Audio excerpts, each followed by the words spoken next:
Om Namo Bhagavate Vasudevaya. Om Namo Bhagavate Vasudevaya. Om Namo Bhagavate Vasudevaya.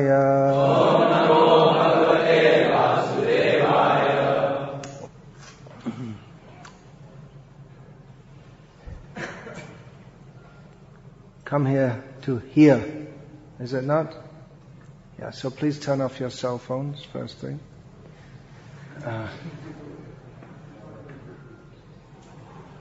Hear this. You've come to hear. Hearing can be for different purposes. One purpose is for entertainment. I've not come to speak to entertain you. Another is almost like entertainment, but not quite. Time pass, as it's called. I've not come here just for time pass, and nor have you. Another reason to hear is to learn, to gain knowledge. You've come here presumably to learn, to gain knowledge. If we see how Srila Prabhupada spoke, he regularly spoke the same topics, repeatedly. He would speak on the same topics. Of course, it wasn't that his lectures were stereotyped, nor that he only spoke in lectures. Apart from his lectures, he dictated his books. He preached individually to people, both his disciples and others. But there were certain themes that were repeated. You are not the body, we are eternal spirit soul. Krishna is there is a supreme controller. We have to admit that there is God. He spoke much about those who are misleading, who are cheating. The whole of modern civilization is misleading, cheating. He spoke on social themes, varnashram. He especially spoke about the cheating of science and of mayavad, or what goes on in the name of science. And there were other sub-themes also, such as the cheating of governments, the nonsense of feminism, and so on. There were various themes. But he would often repeat what he said. We often hear, if we regularly listen to Srila Prabhupada's lectures, which I hope that you all do, we often hear Srila Prabhupada says, I have several times said. And you know that when Srila Prabhupada said that, you're going to hear something which you've heard not several times, but many times.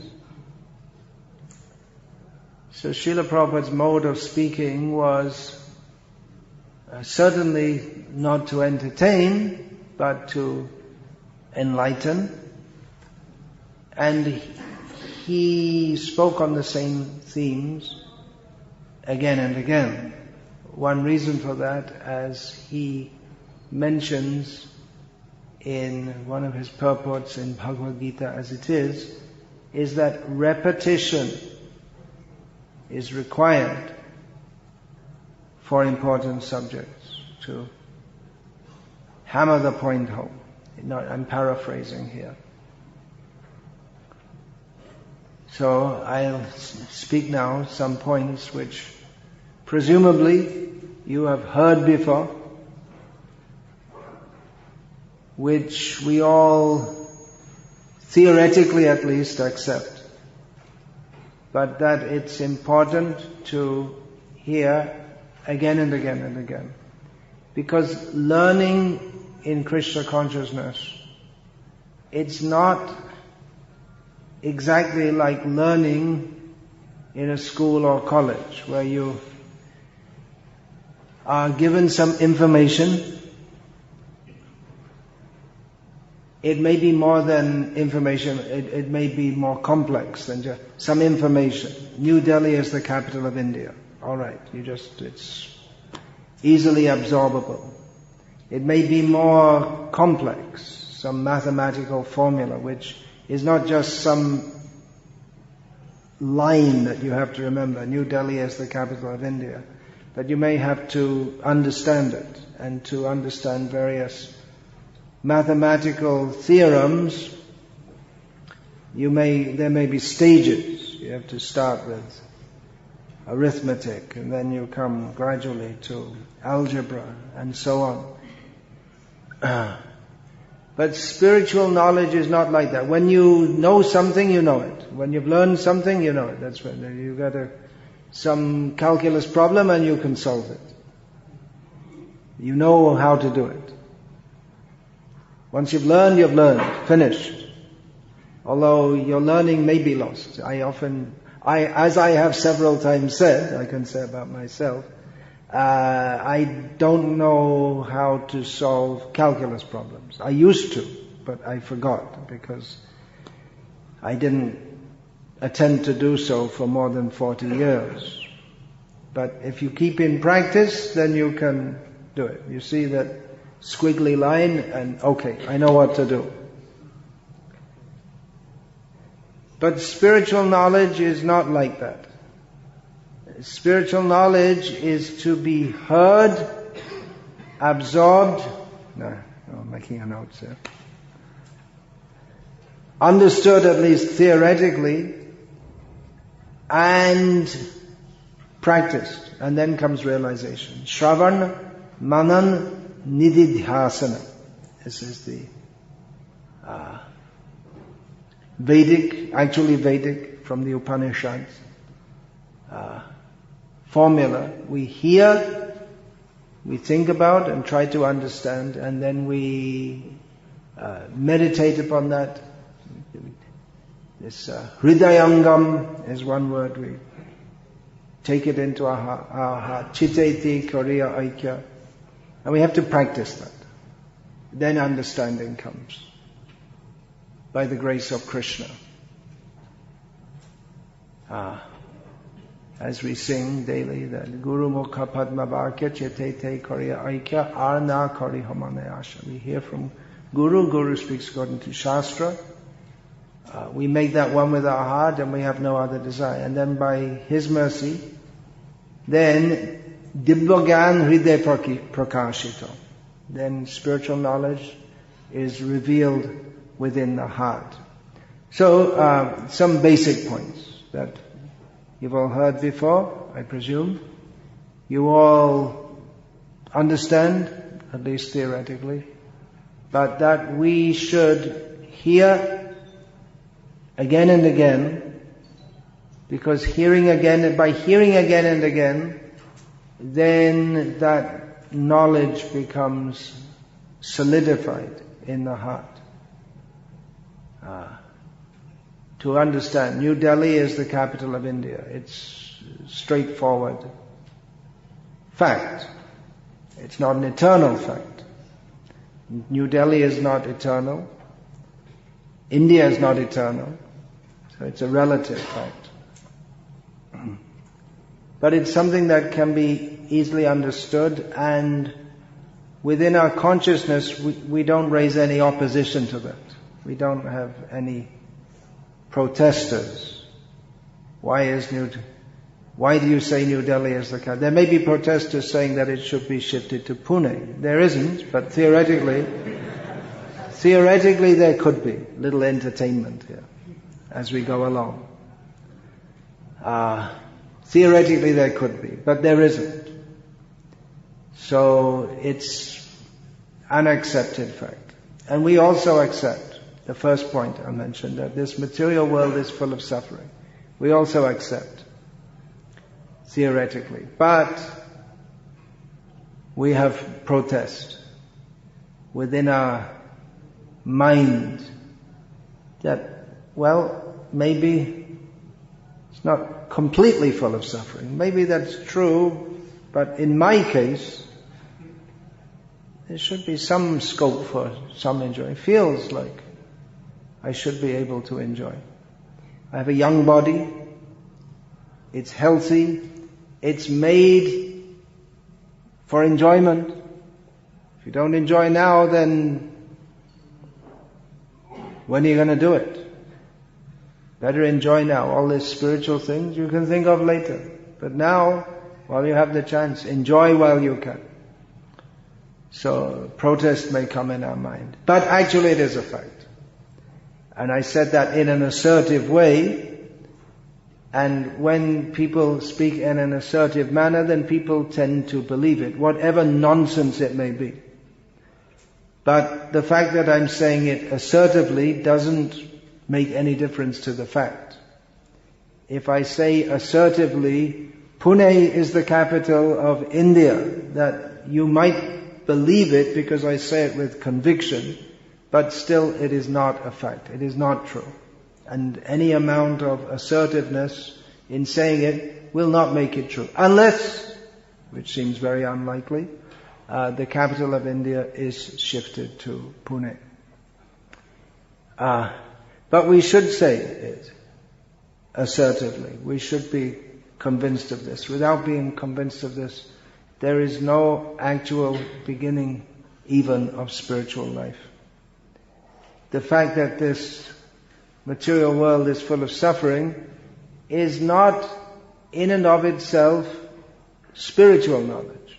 It's knowledge about material existence, but it is the entrance, or it is the platform on which spiritual knowledge can begin to develop. Because as long as we are trying to enjoy this material world, we cannot make any spiritual advancement. So we should understand this. It might seem counterintuitive.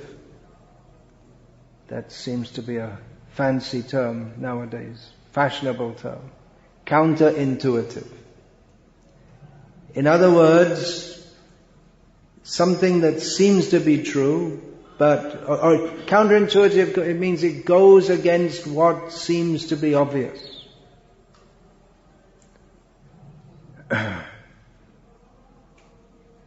It seems to be obvious that this world is not full of suffering. Suffering is there, but there's happiness also. Even in Bhagavad Gita, Krishna speaks of material happiness. Tetang bhuktva swarga lokam vishalam, Krishna says. Krishna speaks about the vishal, or extensive happiness in swarga, in the heavenly world. So Krishna says that there is happiness in this material world. Those two terms are often used together, sukh and dukh, which means there's sukh in this material world. But then Krishna says that the characteristics, the two principal characteristics of this material world are that it is dukkhalayam ashashvatam. It is a place of suffering. And everything here is temporary. So, if we understand this as the basic principle, that this world is full of suffering, and the ashashvata, the fact that everything here is temporary, that can be subsumed under dukkhalayam. Actually, even one word is enough, dukkhalayam, because that everything here is temporary is one of the symptoms of the suffering. But it is a major symptom, and therefore Krishna has spoken that to emphasize it also, make a point of that.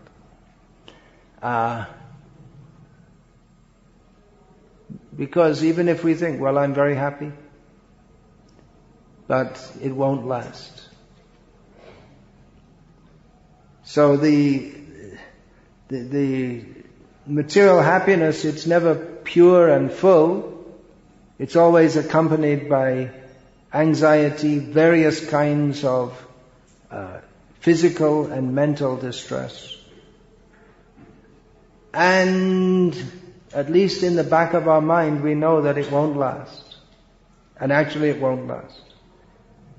And for someone who has been in a situation of what they consider to be material happiness, that position gives them the opportunity to suffer more.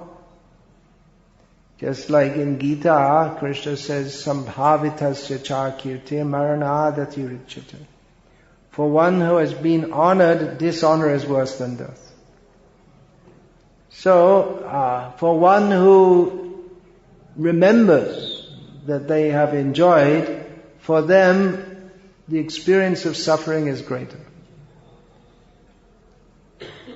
In Pune, as in any major city of India, there are, apart from the burgeoning middle class, who like to talk about and think about India's great progress, there is a large subclass of very poor people.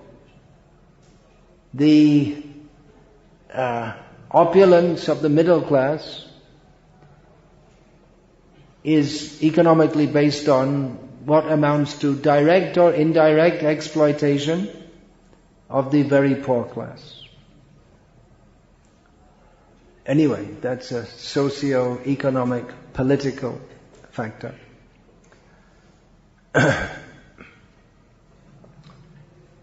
So someone who has no money and very little means, anyway they're struggling. But someone who previously had plenty of money and comes to the position of having no money, for them they suffer more than the person who was born into that situation. We don't see that so much in India because there are family networks. That's breaking down also.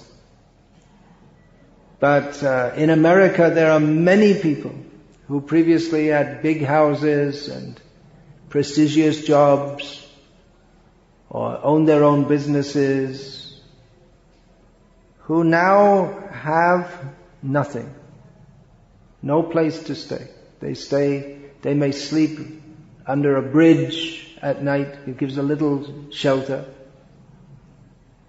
And their suffering is very great. So I'm just saying this as some example to make the point that this world is full of suffering. Even if we say there is some happiness, but happiness is the precursor to distress, and those who enjoy more, they have to suffer more. One reason being because after the experience of opulence, during which period they're not actually happy. Anyway, we see in the advertisements people riding motorcycles and looking very happy. But in real life, people riding motorcycles don't look particularly happy. And with everything else. Drinking Pepsi and they look happy. But you drink Pepsi and you can go on drinking Pepsi all day and it won't make you happy. There's nothing in there to make you happy. So that's one factor, that people who have had the opportunity to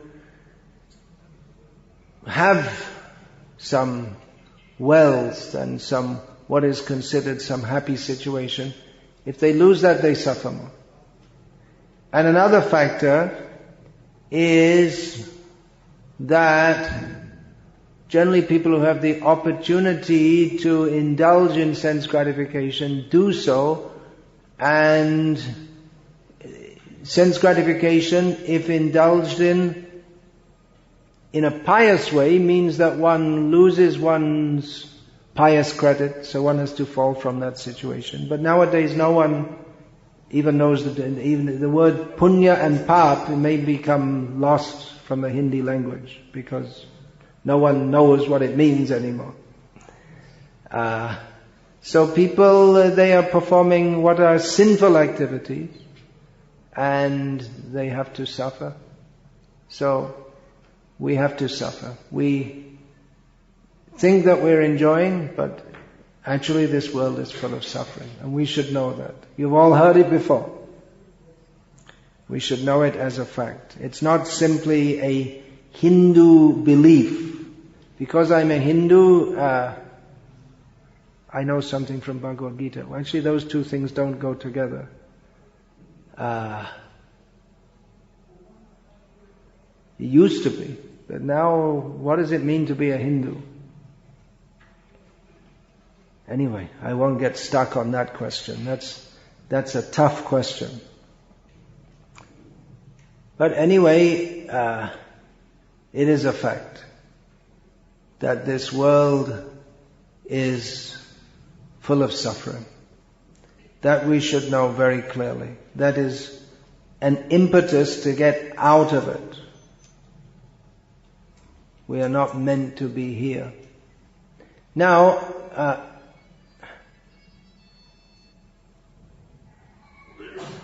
another fact which we should understand, vital fact, is that we are eternal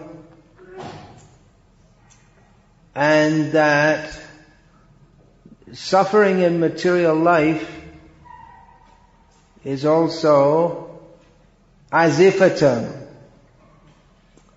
As long as we don't get liberated from this material world, we have to suffer birth after birth after birth. Reincarnation is a fact. It's not a Hindu belief. Hindus, Buddhists and Jains all believe in reincarnation. But it's not a belief. It's not that, well, because I'm a Hindu, I'll be reincarnated. But if I convert to Islam, then I won't be. Then I'll just go to heaven and all the Hindus will go to heaven. It's not a question of belief. This we hear Srila Prabhupada say many times. It is not a question of belief. It is a fact. Either reincarnation is a fact or it isn't. It is not a question of belief. Either New Delhi is the capital of India or it isn't. It doesn't depend on anyone's opinion. Not even the opinion of Sonia Gandhi. It's not a matter of opinion. Of course, it might be her opinion that the capital should be shifted to Rome or anywhere else. But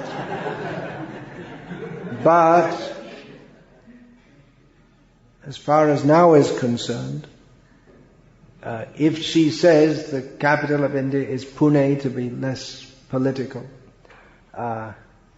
it would be incorrect. Even if there was the top authority on political science in India who asserted Pune is the capital of India, it would still be wrong. Because there are certain facts which do not depend on anyone's opinion. What is true is true. It is transcendental to anyone's opinion. So reincarnation is a fact. We should understand. We may say, no, it's just, we don't know. We're not sure. Well, we should be sure. We should know. These are important things to understand. So we should know. Is it a fact or it isn't a fact? How will we understand? Well, we can understand. There are different ways of understanding. One way is from Shastra. Once in Sweden, Srila Prabhupada met an Indian doctor who was nevertheless quite atheistic, it seems.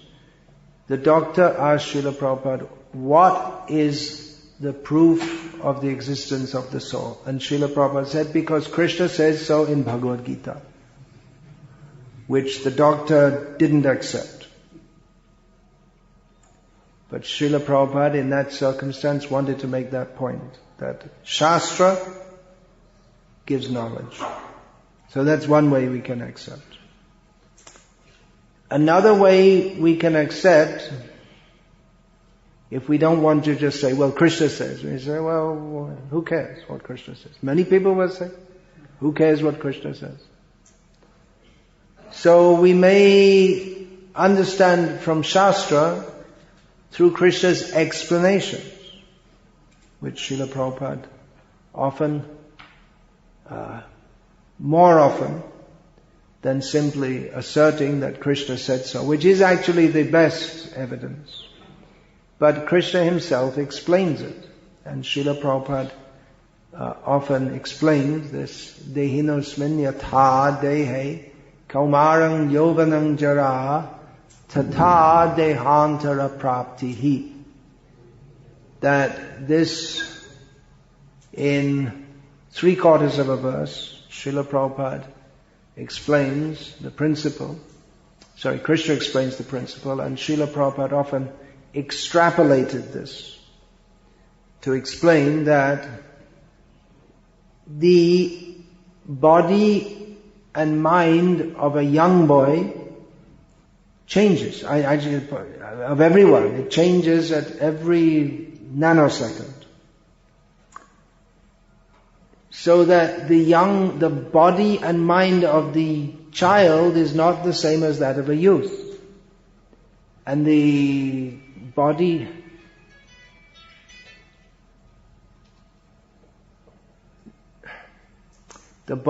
and mind of a youth, that changes again and again. So that if we see the body of a youth and compare that, if we have a photo of the 4-year-old and the 14-year-old, it's the same person, but the body has undergone many transformations. And then if we compare to 40 years old, if we have photos, we'll see it's different. And then 80 years old. So change is going on, which means that it's different. But there is a steady principle which doesn't change, by which we can understand that it's the same person. That steady principle is the person is the soul. So as the body is always changing, but the person stays the same, therefore we understand that the person is an unchanging principle. The death of the body is also a change, but we understand that the soul is not affected by that. And what happens, as Krishna says, dehantara prakti. If we try to understand, even logically, it's very logical to understand that the body is different to the soul. There's no life within chemicals. We can bring all the chemicals that are present in a body, but we can't induce them to be alive. Other examples that Srila Prabhupada gave, if a newborn child is sometimes born dead, the physical composition is the same as that of a live born child. So what happened? What's the difference? If it's only chemicals, then make the chemical adjustment to bring the dead child back to life. But that cannot be done. So we can understand. There are many ways to understand that the soul leaves the body and enters again. If we understand that consciousness is the symptom of the soul, it cannot be produced from chemicals, then it's independent from the chemicals. That means it should continue to exist after the death of the body. Which also explains why some people are born into rich families and others are born into poor families. To me, in my youth, it made much sense to me that if we accept that there is God, the supreme controller, then why should God and place us in a situation where we have one chance only? That's what I was taught. Christian upbringing. You have one chance only. If you don't do it properly, you have to burn in hell forever. But this is not very appealing. We like to think that God is good after all. But He's good, then why does He create most people? They're not Christians, so He creates them just to burn them in hell forever. It doesn't seem proper. And then some people are born in a situation in which they may never hear of the Christian message. Or even if they do, they're not much inclined to it. Just like all of you, I presume, are probably from Hindu backgrounds. So you're not so much inclined to accept the Christian or Islamic message as someone who was born into that culture. So why should God place some people at a disadvantage from the start? It doesn't make any sense.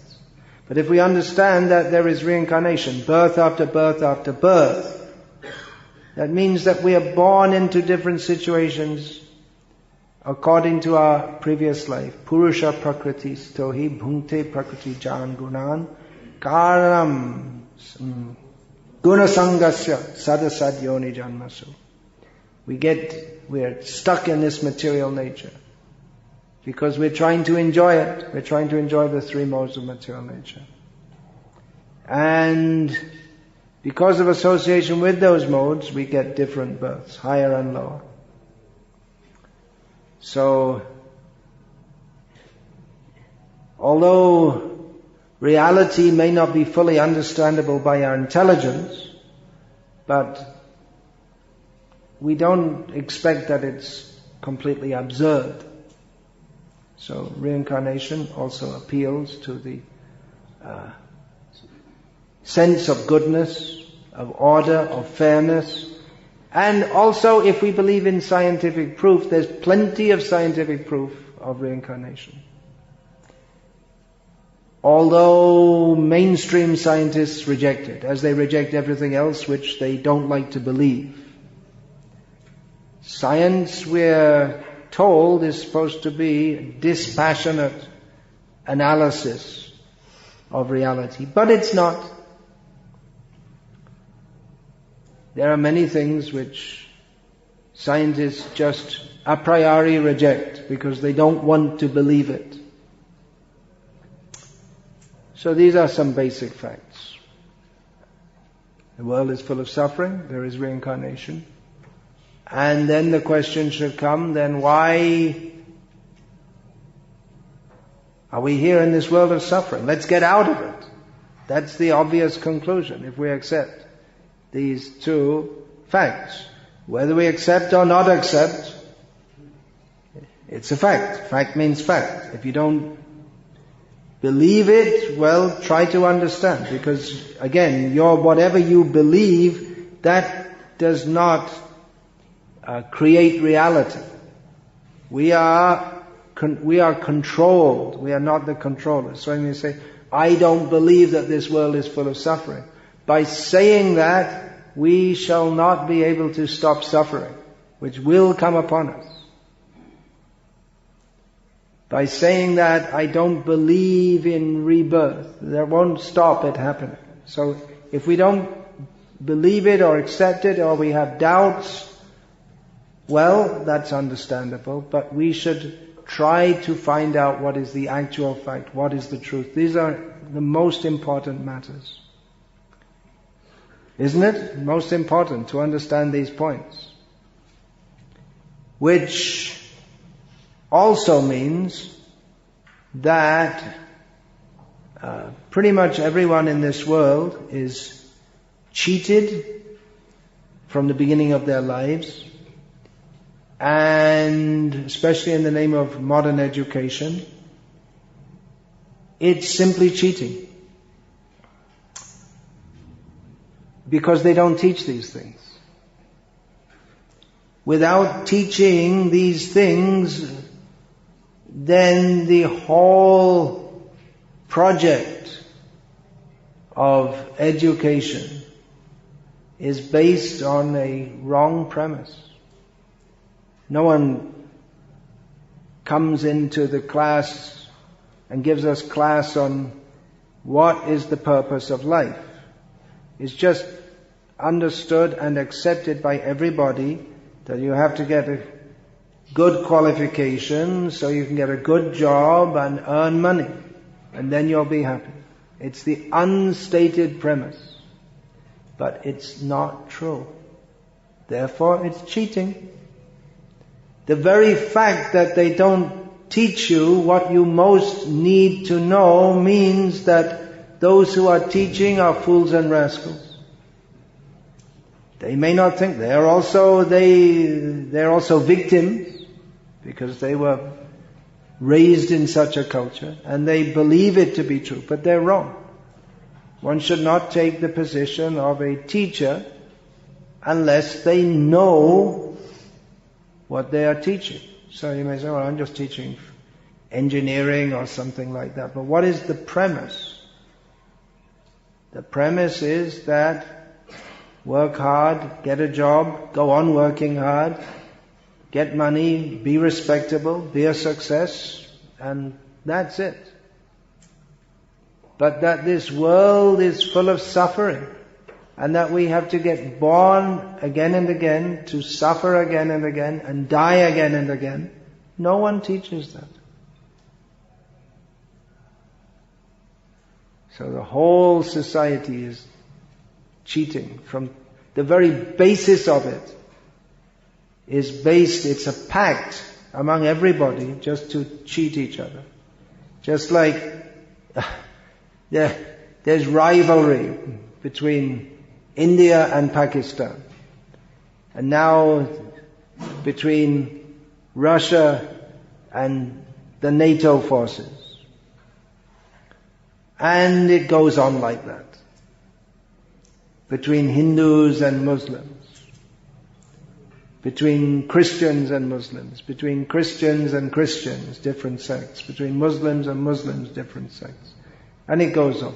But everyone, they're all in the same illusion that we are meant to enjoy this world, or maybe the next world. The idea is that, well, you be religious and you go to heaven or whatever you call it, and you be happy then. It's all self-centered. One of the previous archbishops of Canterbury, the Archbishop of Canterbury is the second biggest position in the Christian world after the Pope. The Pope is the head, supposed to be, although not many people believe what he says, is supposed to be the head of the Catholics.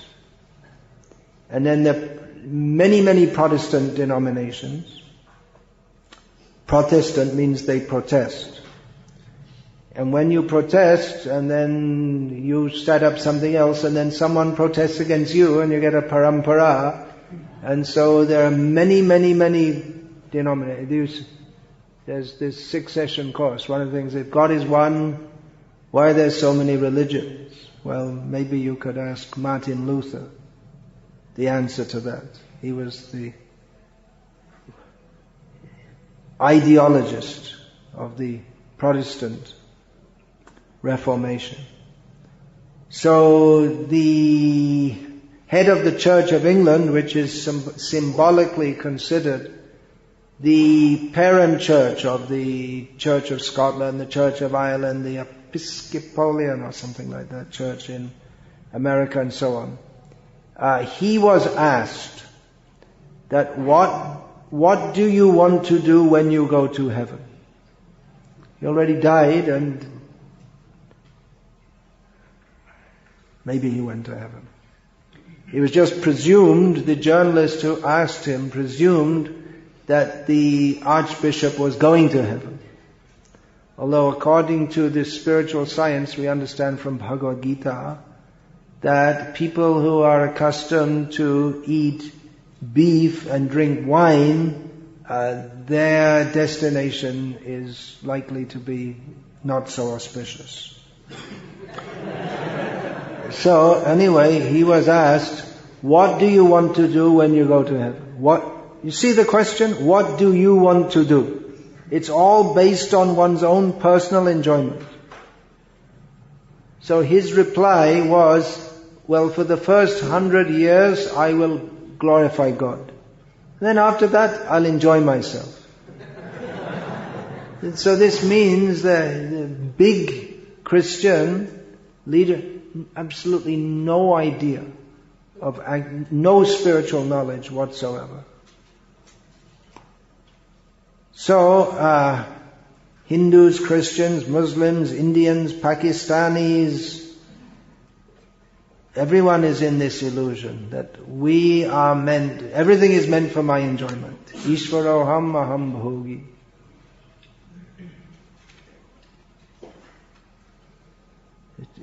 Basic misconception of everybody. When we say fools and rascals, it's not that we have anything against anybody, but it's just a statement of the facts. We don't have anything against any particular community. Everyone comes under that category. Fools and rascals. Murho yangna bhijanati. Fools, Krishna says, do not know me. So this Krishna consciousness movement is meant for spiritual education. And it's a very serious, nothing could be more serious than this. We are meant to learn, to absorb, to take very seriously what to do. We should collect all the cell phones and give them back afterward. So this is a serious education. Hearing is essential. We should hear again and again and again about the misery of this material world. We should hear also about the positive situation in the service of Krishna, the spiritual world. Chintamani prakara sadmasu kalpavraksha laksha vriteshu surabhya abhipalayantam lakshmi sahasra shata sambrama sevyamanam govindamadi purusham tamaham bhajami. In the spiritual world, Krishna, Govinda, the original personality of Godhead, who we are to worship, He dwells in that spiritual abode where everything is made of wish-fulfilling stones. The trees are wish-fulfilling trees. There are unlimited numbers of transcendental cows and transcendental goddesses of fortune who serve Krishna with great affection. This is the situation of the spiritual world. First we have to understand that I do not belong in this material world. I'm not meant to be here. I have nothing actually to do with this material world. We should understand this very clearly. Because it seems counterintuitive. What does it mean? I don't have anything to do with this material world. I'm born in India and I'll die in India and I'm Indian and I have my mother and my father and my brother and sister. What does it mean? What does it mean? Everything here is temporary. Our present situation, we're born into it. How many fathers and mothers and brothers and sisters have we had? How many brothers and sisters do you have? It used to be a common question. Nowadays it's not, because it's hamare do. That's all, It's one, that's all. It's become like a rule. Hum do, hamare do. But it used to be common. And it was considered if you had more brothers and sisters, that was better. Now if you have more than 2, it's considered something wrong. At least among Hindus. So, how many brothers and sisters do you have? How many brothers and sisters have you had? And then it becomes uncountable. Some fish, guppies, they're commonly kept as aquarium fish, at least in the West. They have hundreds of eggs, hundreds of little guppies hatch at one time.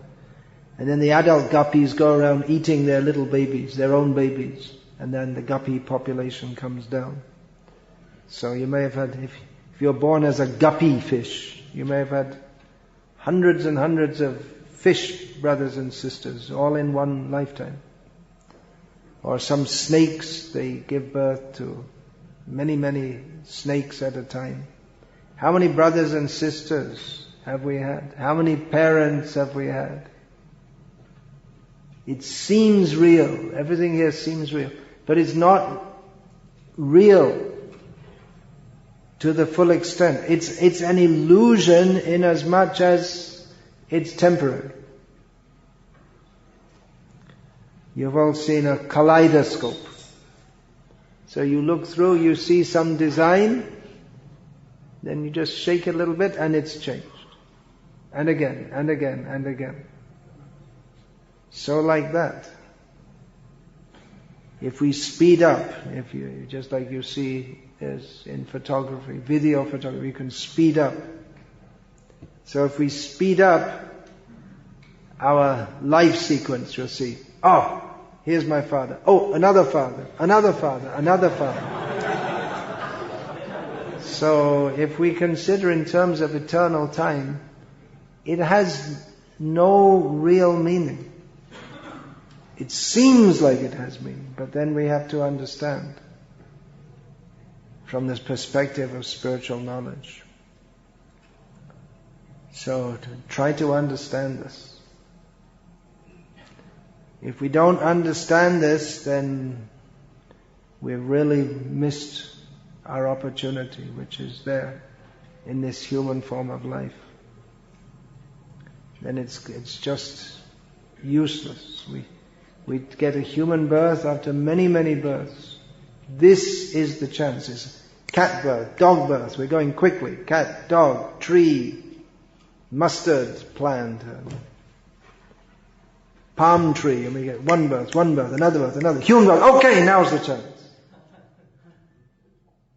Now is the chance. Labdva sudurlabhamidam bahusambhavante manusham arthadama nityamapi hadhera.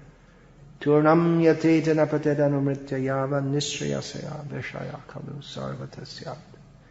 We have attained this human birth after many, many births. It is very rare, but it is very valuable. Even though it's very brief, it's very valuable because it affords us the opportunity to get free from birth and death. Therefore, an intelligent person, considering all these things, should do whatever is necessary in this life so that he does not have to get born again. And if we think, well, I should enjoy myself, then we can consider, I enjoyed as a cat, I enjoyed as a dog, I enjoyed as a camel, I enjoyed as a monkey. And if I want, I can go on as a cat, dog, monkey, tree. But now is the chance. So we should take that very seriously. It looks like a lot of little pieces of paper with questions on. So I'll take that. I'll take some questions.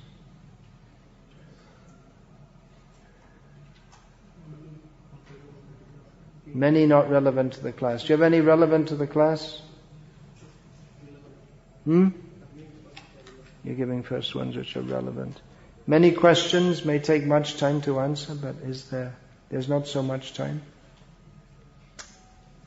So I'll have to go through them briefly. we do have Srila Prabhupada's books. So, by reading these books again and again, and of course following the process of devotional service, then everything will become clear. So, that's good advice for everyone, to study Srila Prabhupada's books regularly, carefully, very deeply. When says to people that body is continuously changing, but person is the same, the person is also changing. What is that word? I can't. My likings are changing. My interest or enjoyment of my tendencies are also changing. Then explain those people that person is remaining the same. Your servant, blank.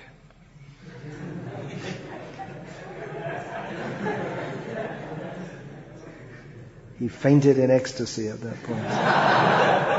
Maybe. Yeah, well, this is the point. The body is always changing and the mind is always changing, but let's make it more clear. The identity stays the same.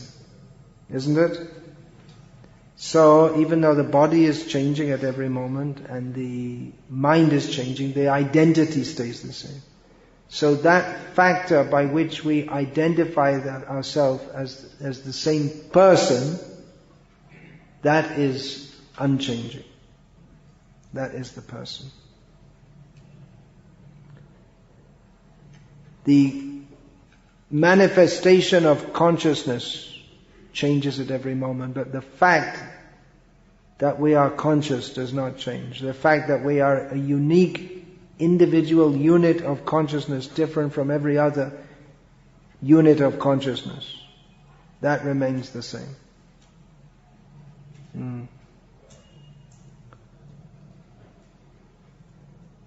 What is the concept of two souls in one body? Ramananda Rai, souls of Arjuna as well as Vishaka Devi. That's very esoteric. But there are more than two souls in everybody. Anyway, if we see all the cells in the body, they're also souls are propelling them. Otherwise,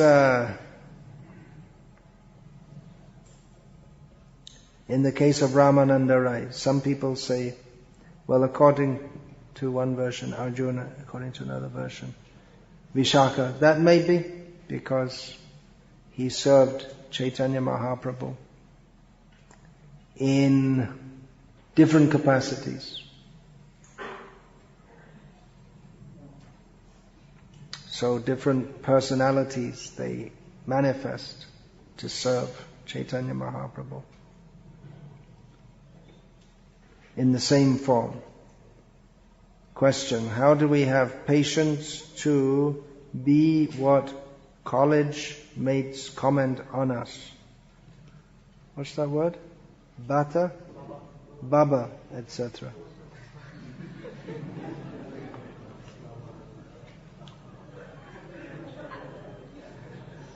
तो मैं अगर बाबा हूं तो तुम बेटा हो तो मेरी बात सुनो.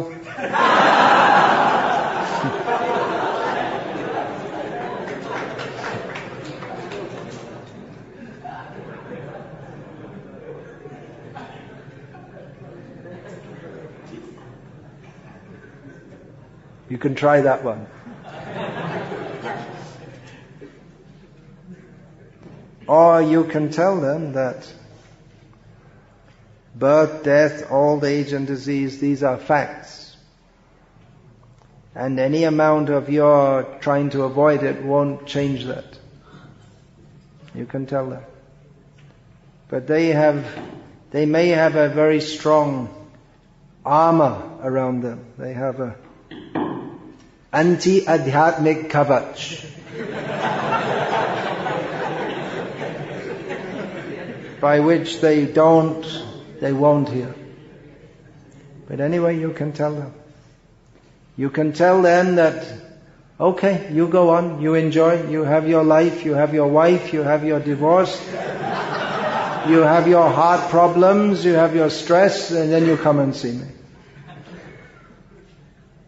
Come and see me after 10, 15, 20 years, or maybe sooner. When your girlfriend kicks you in the face. Maybe some of you are here after being kicked in the face. After being kicked in the face by your girlfriend. Then you may think, yes, the material world is full of suffering. Shunyayatam jagat sarpam. Girlfriend virahena me. There's no suffering greater. It's a fact. People, they intensely suffer when rejected by a girlfriend. They intensely suffer. So there are many people who commit suicide. Stupid people, just some. But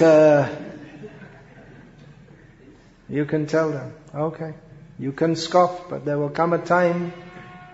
You just remember, there will come a time when you may want to hear what I have to say. I'm open. Just remember. You can remember me at that time.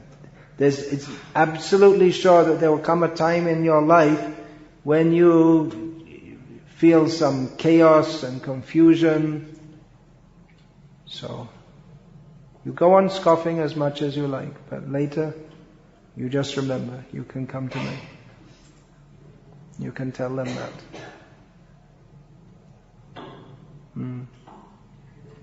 Hare Krishna. Hare Krishna, Maharaj. Yeah. I'm taking these ones. One man asked me that if everything comes out by source, then what is the source of God? It's a common question, but it's a stupid question, because God is the source of everything. What is the source of God? But God by definition is the source of everything and has no source. Otherwise you get into the logical fallacy of regression. What is the source of God? Then what is the source of the source of God? And what is the source of the source of God? So in logic, that's called the fallacy of infinite regression. If there's a basis to everything. The basis of everything is the supreme absolute truth. If there's a source of God, then God is not God.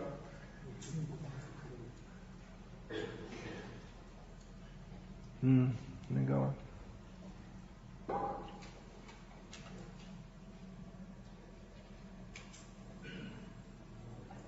Srila Prabhupada says that there is no conflict between any religious scriptures. Then why do Muslims and Christians eat beef? Well, in essence, there is no conflict between religious scriptures. In essence, all religious scriptures accept that there is a supreme controller, and we are meant to serve that supreme controller. But even within individual scriptures there are apparent contradictions. Even within religious traditions there are apparent contradictions. Even in Bhagavad Gita we'll find there are apparent contradictions. Srila Prabhupada in one purport, he said that there are 3 scriptures of the Yavanas. The Old Testament, the New Testament and the Quran. This comment comes in the section where Chaitanya Mahaprabhu charged Chandkasi, the Muslim magistrate, that the compilers of your scriptures, they did not have very good knowledge. Otherwise, how could they recommend to kill the cow, who is your mother? It's not a good principle. So different scriptures have been compiled for different people at different levels. But the basic understanding should be the same. Yeah, go on.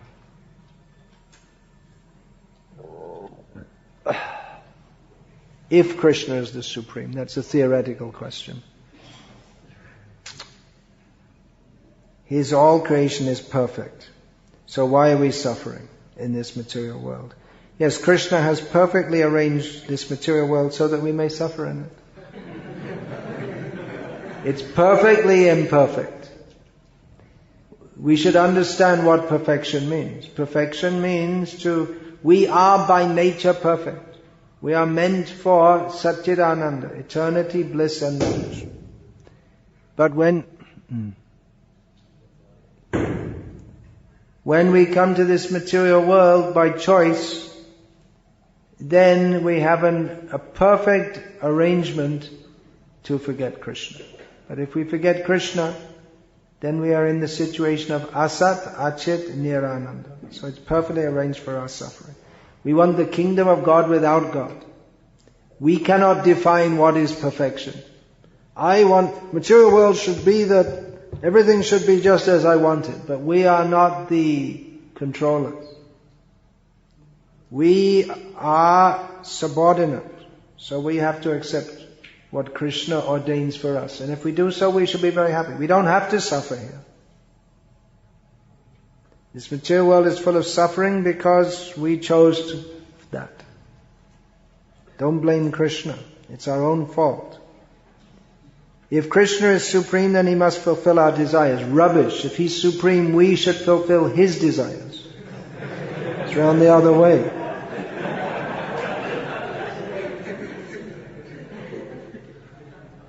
If he is supreme, he must fulfill our desires. That means that you think that I am supreme.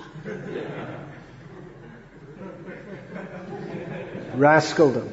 Actually, that's rascal. It's the same your servant with no name. At least he put your servant. Others didn't put that. Yeah, go on.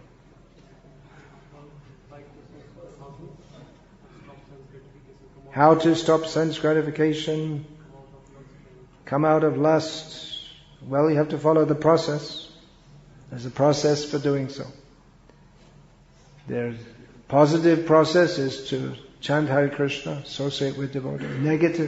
Negative, not really negative, but avoidance. We should avoid bad association. We have to make a decision to not engage anymore in sense gratification. This one book which I wrote, Brahmacharya and Krishna Consciousness, that's very helpful for that. Yeah.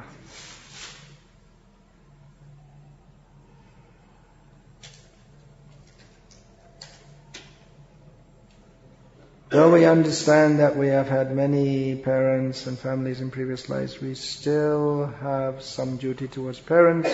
Is it possible to be Krishna conscious without regarding parents as family? Yes. Shastra also enjoins that, well, there are different injunctions for different people in different situations. The general situation is that we should honor our parents. That is there in Shastra. At the same time, we should understand that the situation we're in is temporary. So both things are going on side by side.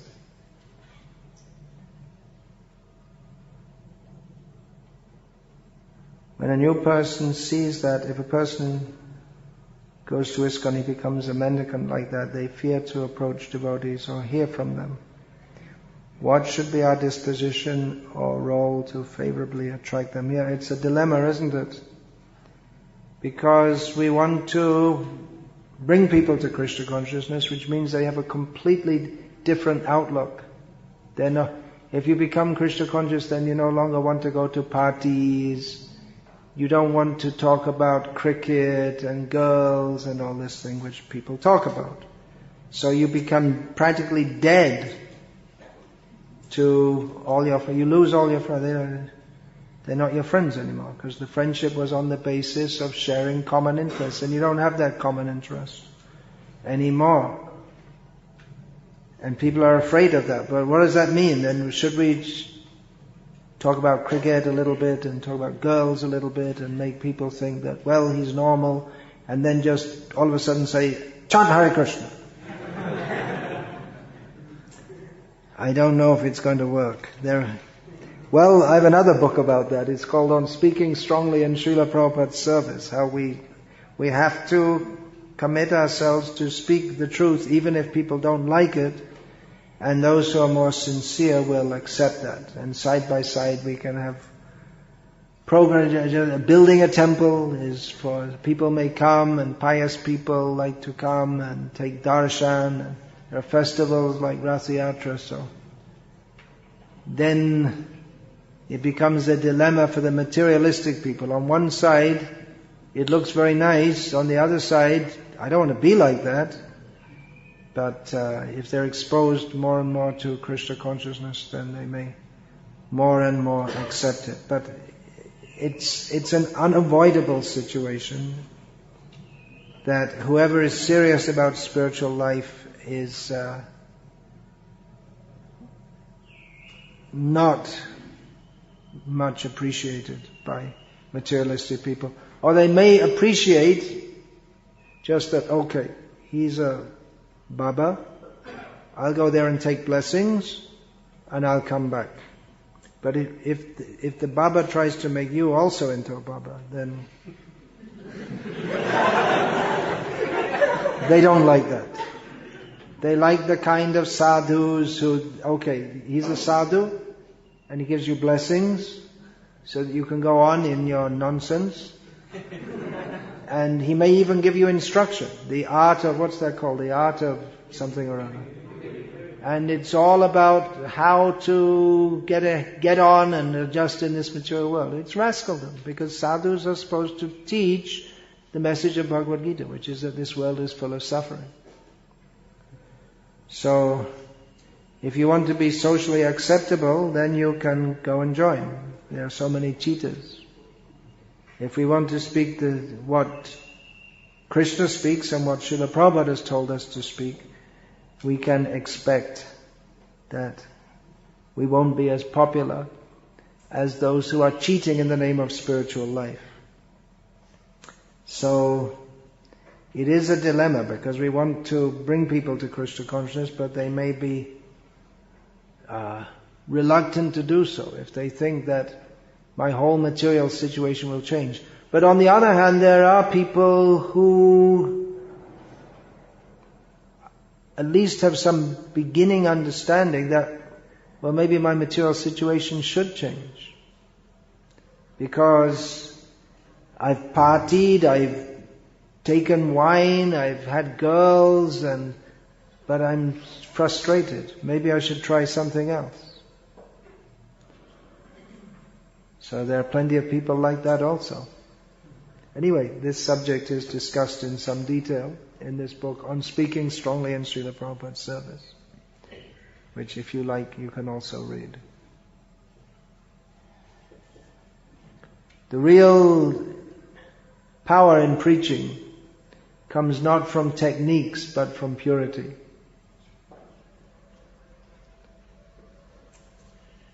If someone doesn't want to accept Krishna consciousness, then why some devotees from our society force them to become devotees?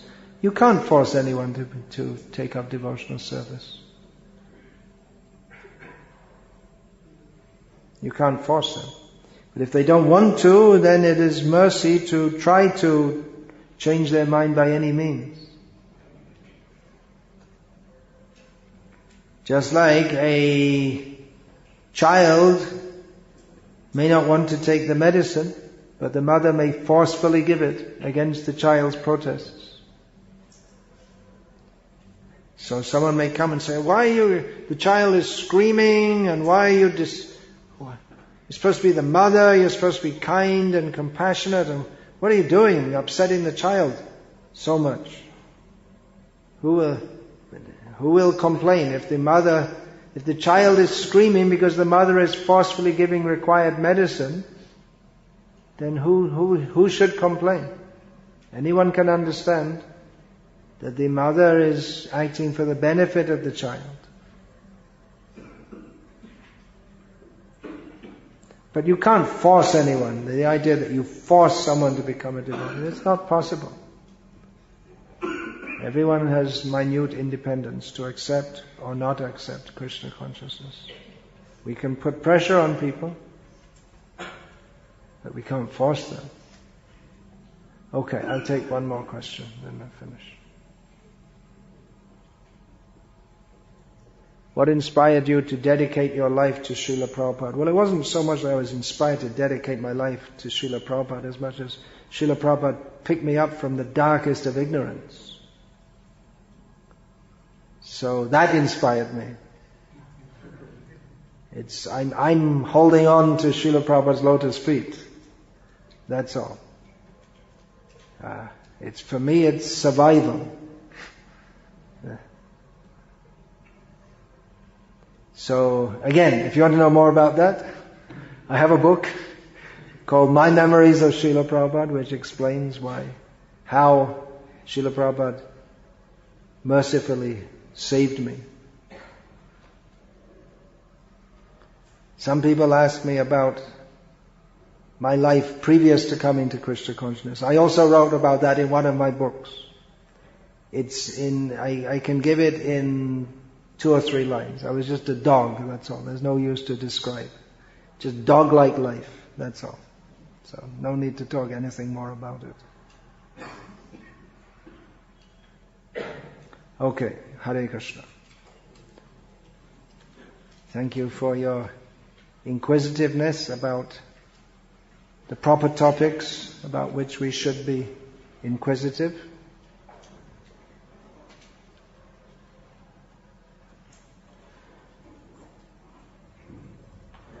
So there are some books of Maharaj, so Prabhuji will be explaining about it. So you all can just go through the books before we you can take it. I must recommend you to all very seriously study Srila Prabhupada's books.